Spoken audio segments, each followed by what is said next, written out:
Hello guys, my name is SVB and I'm back with another video, and today I'm going to be showing you guys some highlights from a live coaching session that I did with my friend and patron Nagisa. Now this was part of my loyalty scheme on Patreon and was my way of thanking her for her long-standing support. So if you fancy any of these rewards, then do consider signing up. In this video, Nagisa will be playing some Zarya and D.Va at around the low diamond level, and what she was very good at was the aggressive aspects of D.Va play, generally following in her dives and getting kills, and also Zarya when she was high charge. But she wasn't always there to peel for her team, and also struggled to consistently get a lot of value from her bubbles. So in this video, we're going to be looking at things such as when you should be using your bubbles, off-tank positioning, and also prioritization and decision making. If you want to watch the full video, it's right there on my Twitch, so give it a watch and give me a follow while you're there so you can keep up with this kind of content. But otherwise, let's get to it, guys.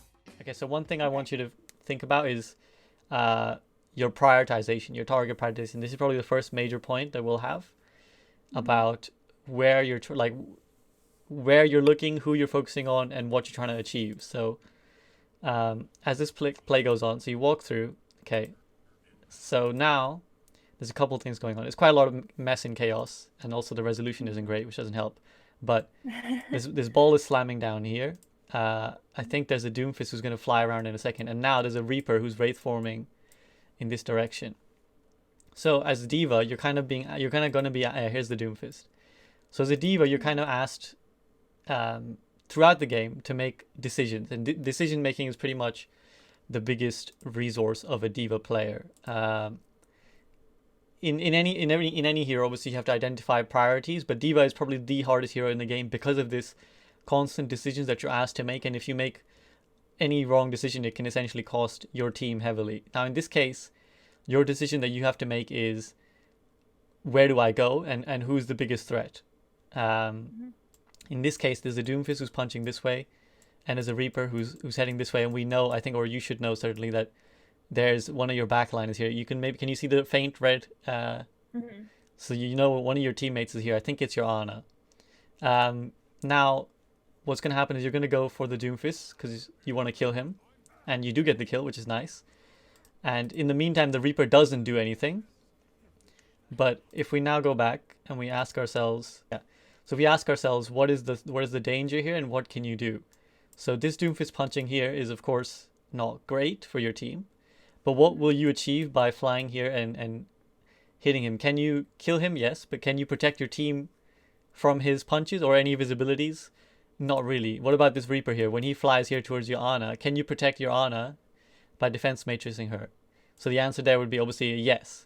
So you are effective against the Reaper and not so effective against the Doomfist. So your priority when you see these sort of when you see this lineup should be more focused on this guy rather than this guy. Does that make sense? So in this case, this Reaper doesn't achieve anything, like I said. But say he goes into your backline, kills your Ana, and then kills another one of your supports or something, then you're in trouble, right?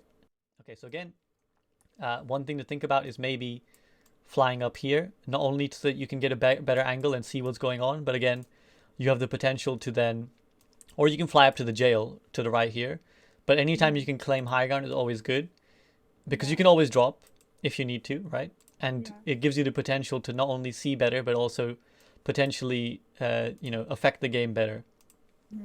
I have this idea that I always know that D.Va should generally have high ground, but then when I'm in a fight, I tend to stay on the ground more, and I don't realize until later, which is not great. But well, no, it's good that you know, at least, and I think that's probably a symptom of safety. For example, when I play Far and I suck, sometimes if I'm being pressured in the air, I'd rather just stay on the ground, because I feel like, oh, if I'm on the ground, at least I can hide behind shields and be safe. And that's because I'm not confident in my ability to fly as a Pharah. So my guess is you probably feel like, oh, if I go here, maybe I'm taking a risk and maybe I die and I cost my team or something. But you need, like I said, you need to have that little bit more confidence of, I know my hero, I'm comfortable with my hero, I can take this position and nothing bad will happen. And even if initially you start doing this and you do make mistakes and you do get punished, well, that's fine. That's how you learn. Eventually you'll learn your limits of when you should and not go up to high ground. But if you always stay here, you'll always kind of be stuck both physically and metaphorically. I think you get the kill. Yeah. Okay, so let's talk to that again. and once more go back to the idea of decision making and where you are best placed as a D.Va. So your Winston goes in really, really deep, really aggressive, and you push in, which is good. You push in to help him, but once again, note what you're prioritizing. You're prioritizing left-clicking this Reaper over DMing your Winston. So at this point, at point of jump, he's fairly healthy, and so is the enemy Reaper. And now watch what happens when the Reaper's unwraith forms. Your Winston gets absolutely mauled in about the space of a second.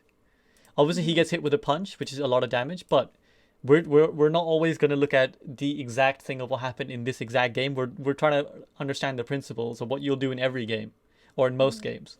And in most games, your first instinct should have been to jump forward and DM your Winston. Because again, the 2 damage you're doing from this range with D.Va's left click is way less efficient than the DM of unlimited damage that you could be eating on this Winston.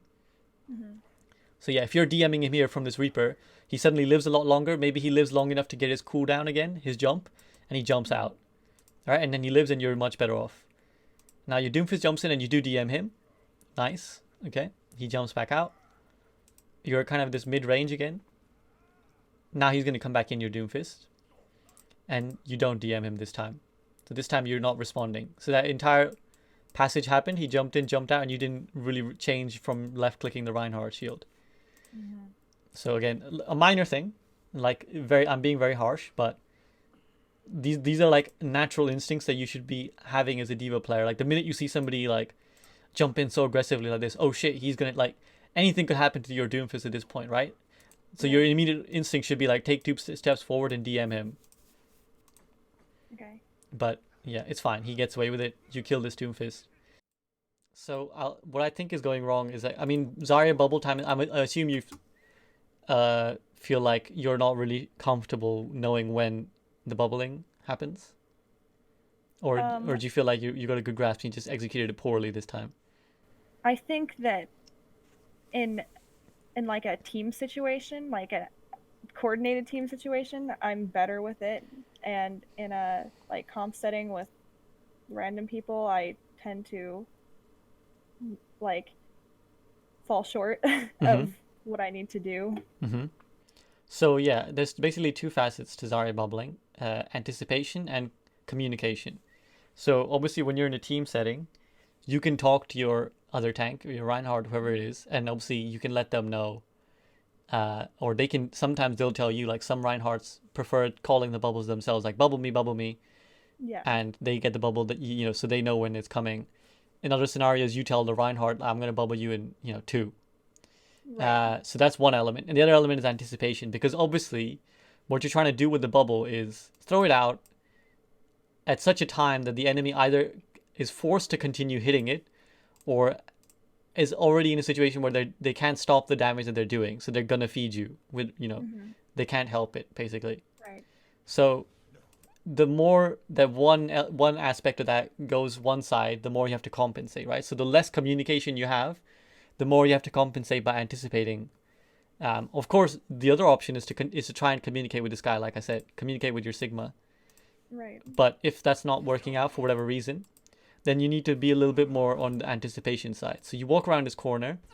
I think this is when you're going to bubble. So not only is there a Sigma blocking you, but if you look at their comp, there's not that much that's going to do damage at this kind of range that you're at right now.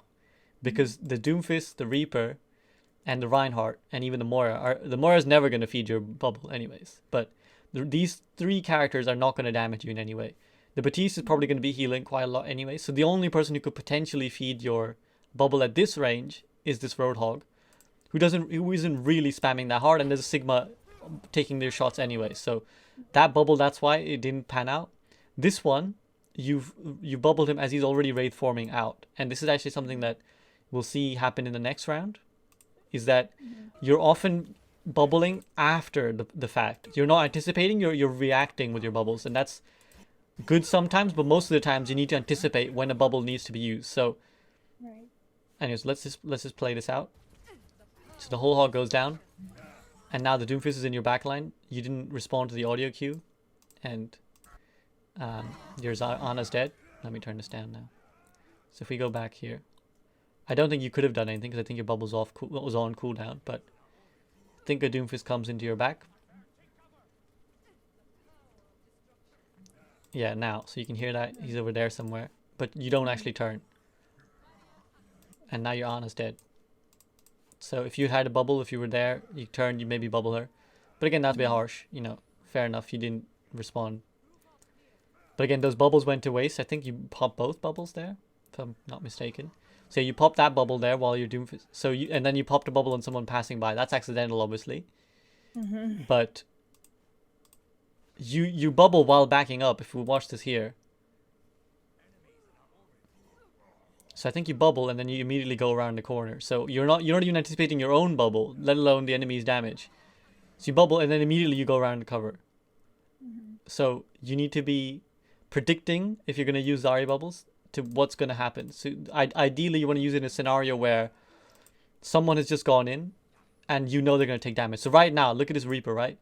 He's in their face, he's left clicking. This is the perfect time to bubble because that provides a scenario that I spoke about earlier, where either they're already firing at this Reaper and they can't help damage your bubble, or they have to break it anyways because this Reaper is too much of a threat at this point. Right. So if you bubble him here, you're guaranteed to get 40 charge, pretty much. But because you don't have it, you aren't able to do it, obviously. And now again, you bubble as he's actually leaving the fight, right? He's actually coming around the corner when you bubble him. It applies still. Okay, so I do realize at times, or a lot of times actually, and this does sometimes happen in like my team as well, is my abilities are like too early or too late. And I do notice that with my Zarya bubbles. And my team, I'm often just a little bit too early. Especially on my Rhine. Like, I'm like, in my head, I'm like, okay, I need to bubble him after he's in the fight. Yeah. But then my reaction is, oh, I'm bubbling him so he can start the fight, which is obviously not usually right. Yeah, so again, I think this is something that we notice sometimes in your D.Va play as well, is that you're using an ability a second too early, and that's probably, like I said, you need to be a little bit more composed and confident in how you're going to play. Like, you might have to start by physically forcing yourself a little bit. Like, have it in your mind, like, Nagisa, let's just, like, hold up a second. Just take an extra second before I use my abilities. Keep it at the forefront of your mind, because you're pulling the trigger a little bit too early. Again, it happens if I'm playing Widowmaker and I'm not confident, I'll pull the trigger too early rather than wait an extra second to line up the shot. And it's the same concept where you're pulling the bubble too early because you're afraid that you'll miss the bubble if you don't, or that you'll miss your opportunity, or something bad will happen if you don't take that extra second. But that's where composure comes in. That's where understanding your limits as a hero comes into play. So yeah, try and force yourself to take that extra second. Like, you have to think about prompts when you're bubbling. Like, something should prompt you to bubble. What has prompted you to bubble here? Or are you not sure? I honestly don't know why I bubbled there, to be honest. Yeah, so it should be like, oh shit, this person has gone in there in danger, or oh shit, this person is targeting my friend. I need to bubble. Maybe it was the Roadhog? I don't know. Yeah, I mean, I can see how you thought maybe this Roadhog is a threat, but again, in that same scenario, you've gone a second too early. Because this Roadhog is there. Yeah, he's already And gone. now, you're bubbling like, oh shit, if he hooks her, I'll bubble preemptively and then he won't be able to hook her. If he hooks her, then you bubble, right? Then you're ready with the bubble, because not only has he then wasted the cooldown, you've now got 40 charge. But if you bubble preemptively, he might just, even if he was right here, he might be like, oh, well, I'm not going to hook that target now. Why would I do that? Right. You've used your cooldown. He's not going to use his. So wait that extra second, right? And then eventually he does blow it anyways, as we've established. I don't know. Yeah, what was he doing? Toad's butthurt is not the best aimer with the hooks, but anyways. Also, I don't know what's going on with the names of people in your game, because we've got like Toad's butthurt, we've got Dick Trickle, and we've got Poo people. Okay. And now you're 100 energy, so you've done a good job of building energy. So at this point, I want you to be much, much more careful with your bubbling, because you don't. If you bubble now and you get 10 more charge, what does it really get you, right? Right. Whereas having a bubble in hand to say to any scenario that might come up is really big. So this is good, you know. Look how scared you are 100 charge. You're like almost single-handedly forcing these people to run away because you're just like able to walk in front of the shield. You're beaming the Zarya down, so you're almost, you know, single-handedly forcing these people back because you're so scary. But look, you dropped a bubble for pretty much nothing. You're already at 85 charge, so what would I really have got you? And now, so let's talk through this. You see this Reinhardt going this way. You literally see him thanks to the Sonic Arrow. Like if we watch here, so pressure, pressure, pressure, the Reinhardt's here. And now you see him go this way. And you forget about him. So look, again, he goes. And you're too focused on this. And you haven't thought about where is this Reinhardt going.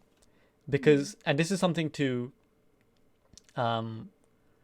remember all the time. I see sometimes people struggle with like flanking Reinhardts and stuff and getting like shattered from behind or stuff like that. And always, and let me tell you as a Reinhardt player, like always, if the Reinhardt is not the first person you see, panic bells, like panic alarm bells should be ringing in your mind. Like, where's the Reinhardt? Because there's no way a Reinhardt player, unless they're in, I don't know, like really terrible, there's no way that they're going to be like, oh guys, let me hide here while you poke out. Like, that's not Reinhardt, right? He's going to be here shielding, or he's going to be like recharging his shield, and you haven't done enough to make him recharge his shield. So the minute you don't see a Reinhardt right here, you should be like, shit, where is he going? And now you're actually even slow to react to the audio cue of the grunt. You could have, like, if you hear that grunt, like let's say you're here, right? So you're here, you don't see a Reinhardt, and you hear a grunt to the left hand side, bubble, because so this is again talking about instinct and instinctual responses and triggers, like what we spoke about earlier, where sometimes something should trigger you to bubble. In some cases, like, oh, my friendly character got hooked, trigger, let me bubble them. If you hear someone who could potentially one-shot you or do a lot of damage suddenly sneak up on you, that's a trigger to bubble. Like a Reaper will not. Reaper can do a lot of damage, but not enough to burst you down before you can react, right? A pin will get you to 100 HP before you can react. So the minute you hear this pin, even if it's not coming for you, you need to bubble right now. So grunt, bubble. If you bubble, you actually don't take any damage, you get 40 charge.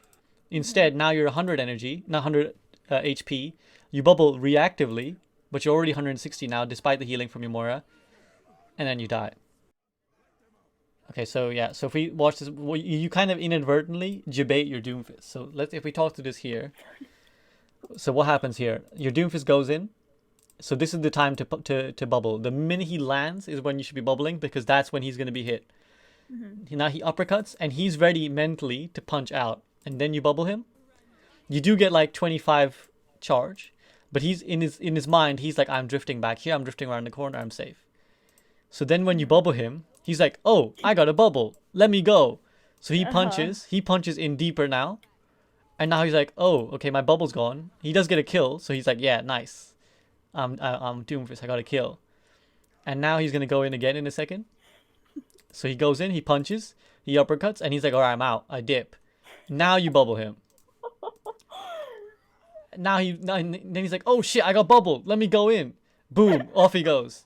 So you like inadvertently you debate him twice, right? You make him think that he's got protection because you bubbled him too late, and he thinks, oh, I've got a bubble, I got to do something with it, and he goes and he ends up going in twice. So again, just the same idea of anticipate what's going to happen. When your Doomfist is in, that's when you should be bubbling.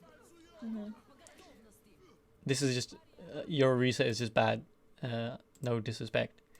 So I actually said that I was gonna grab, and then I was calling the lamp, but I realized with the shield it was hard for most people to get in there, so I killed it. But then I realized that like everybody was really far back. Yeah. So yeah, I have to say that with this graviton, like, you have to be really, really careful because you got nobody to follow up on it. Like, even theoretically, right? If you look at your team comp, this is why, obviously, another reason why Zarya Reinhardt is much better, because the Reinhardt can actually always swing into a graviton. This Orisa can do nothing. Even if she was alive, she dies. But even if she was alive, she could do nothing. What is she going to do to get past this Reinhardt shield? Nothing. And even if she could, isn't Orisa going to kill people in a Graviton? No, not really. The Doomfist is dead, as we just saw, so he can't follow up. He would be a decent character. Maybe he can Meteor Strike or at least punch and uppercut some people in here. And the McCree certainly can't do anything. You don't have a Coalescence. So this Graviton actually, I don't think it would have ever gotten anything because you don't have anybody to follow up. Right. So you're compositionally, you're very precarious with your, like in a precarious position with your Gravitons. Because there's just no one here to follow up, apart from maybe the Doomfist. Like, not much you could have done there to stop your team dying. But, again, if we're looking at the best case scenario, we're looking at you and your scrims, you playing with people who actually can play their role. You need to think about who's going to follow up in my Graviton. And if I do this now, is there anyone alive who can actually help me? And that's all I got for today. I hope you found this video helpful. And I want to thank Nagisa, not only for her support on Patreon, but also for being brave enough to have her VOD reviewed for so many people to see. As I always say about VOD reviews, everyone looks bad when you slow down the game and break down every single one of their mistakes, so don't necessarily look at one of your videos and think, oh my god, I'm so bad. But the general process is one that's very good for learning, so I encourage all of you to try these with your videos. As always, I want to give a big shout out to my patrons who do the awesome job of supporting me, but that's it from me. I'll be back next week with another video. See you guys soon.